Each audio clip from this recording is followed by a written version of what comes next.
मुसलमान झुकना भूल गया है, मुसलमान प्यार से बात करना भूल गया है। जिसे देखो पता नहीं किस बात किया कर है, दूसरों को नीचा दिखाकर अपने आप को महान समझते हैं, अपने आप को बड़ा समझते हैं। क्या ये सिखाया हमारे नबी ने? कभी सोचा है आपने कि मक्का वालों से कहते हैं कि मक्का वालों, अगर मैं तुमसे कहूं कि पहाड़ के पीछे एक लश्कर है जो तुम पे हमला करने आ रहा है, क्या तुम मुझ पे यकीन करोगे? तो मक्का वाले कहते हैं मोहम्मद तू तो अल-अमीन है, तू तो ईमानदार है, मोहम्मद तू तो अस-सादिक है, तू तो सच्चा है। पूरी दुनिया झूठ बोल सकती है मोहम्मद, तू झूठ नहीं बोल सकता। पूरी दुनिया धोखा दे सकती है मोहम्मद, तू धोखा नहीं दे सकता।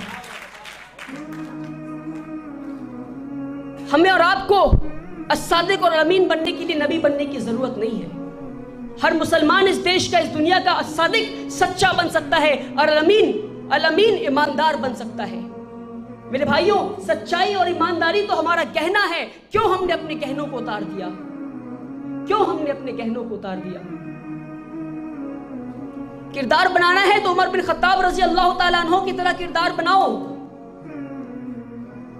कि 1/3 दुनिया के बादशाह, उनकी बादशाहियत 1/3 वर्ल्ड पे थी, 22 लाख स्क्वायर मील्स पे उनकी बादशाहियत थी। 1/3 दुनिया का बादशाह। जब फलस्तीन के यहूदी और ईसाई कहते हैं कि इससे पहले उमर बिन खत्ताब को अपना खलीफा माने, हम उसे देखना चाहते हैं हम, तो मालूम उमर बिन खत्ताब कैसे पहुंचते हैं? 1/3 दुनिया का बादशाह फलस्तीन कैसे पहुंचते हैं? अपने एक नौकर को लेते हैं, एक ऊंट को लेते हैं और नौकर के साथ डील करते हैं। आधे रास्ते ऊंट पे तुम बैठोगे, लगाम मैं पकड़ूंगा, आधे रास्ते ऊंट पे मैं बैठूंगा और लगाम तुम पकड़ोगे। और जब फलस्तीन पहुंचते हैं तो उस वक्त उनके ऊंट पकड़ने की बारी आती है, तो नौकर कहता है, उनका खादिम कहता है कि अब तो फलस्तीन पहुंचने वाले हैं, आपके स्वागत में सारे ईसाई यहूदी खड़े होंगे, आइए मुझे लगाम पकड़ने दीजिए। वो कहते नहीं, अब मेरी बारी है, लगाम मैं पकड़ूंगा। अरे देखो 1/3 दुनिया का बादशाह फलस्तीन में दाखिल कैसे होता है।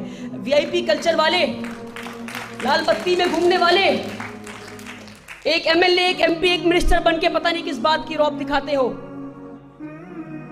देखो 1/3 दुनिया का बादशाह फलस्तीन में दाखिल कैसे होता है।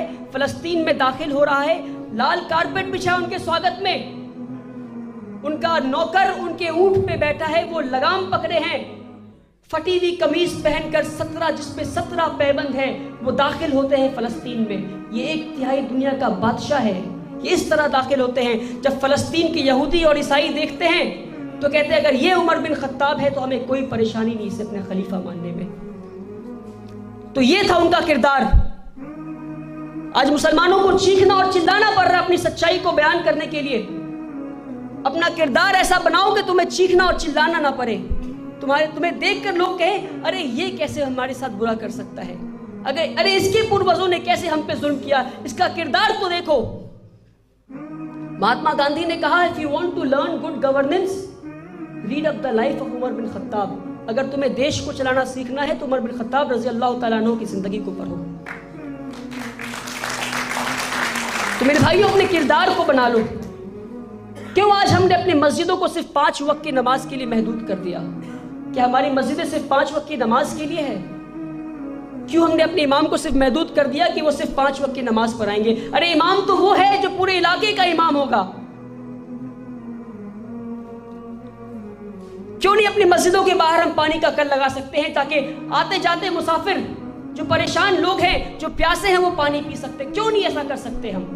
क्यों नहीं अपनी मस्जिदों के टॉयलेट को हम लोगों के लिए खोल सकते हैं? क्यों नहीं बाहर चलती औरतों के लिए अपनी मस्जिदों के टॉयलेट को खोल सकते हैं हम? आप तसव्वुर करें, एक प्यासा मस्जिद के बगल से गुजर रहा हो, एक प्यासा एक इलाके से गुजर रहा हो, उसे प्यास लगा हो, वो पानी ना ढूंढे, उसे मालूम है कि जहां मस्जिद होगा वहां मेरी प्यास बुझ जाएगी। तसव्वुर करें, सिर्फ तसव्वुर करें, एक हिंदू परिवार अपने एक रास्ते से गुजर रहा हो, उनकी वाइफ को, उनकी बीवी, उनकी बहन, उनके बच्चों को बाथरूम इस्तेमाल करना हो, वो बाथरूम ना ढूंढे, वो मस्जिद ढूंढे कि जहां मस्जिद होगा वहां हमें आराम मिल जाएगा। तसव्वुर करें, अगर हम ऐसा करते तो क्या आज हमें जिल्लत की जिंदगी जीनी पड़ती। मेरे भाइयों, हमने अपने नबी के तरीकों को भुला दिया। हमारे नबी ने अनाथों को गले लगाया, यतीमों को गले लगाया। हम में से कौन है जो पता लगाते हैं कि हमारे इलाके में कितने यतीम हैं? क्या हमने कभी पता लगाया कि हमारे इलाके में कितने यतीम हैं? हमारे नबी ने विधवाओं से शादी किया, बेवाओं से शादी किया। क्या हम पता लगाते हैं कि हमारे इलाके में, हमारे मोहल्ले में कितनी विधवा है? नहीं पता लगाते हम।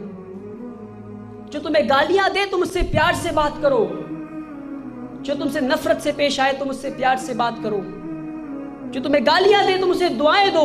यही हमारे नबी ने सिखाया है मेरे भाई। अपने किरदार को ठीक कर लो।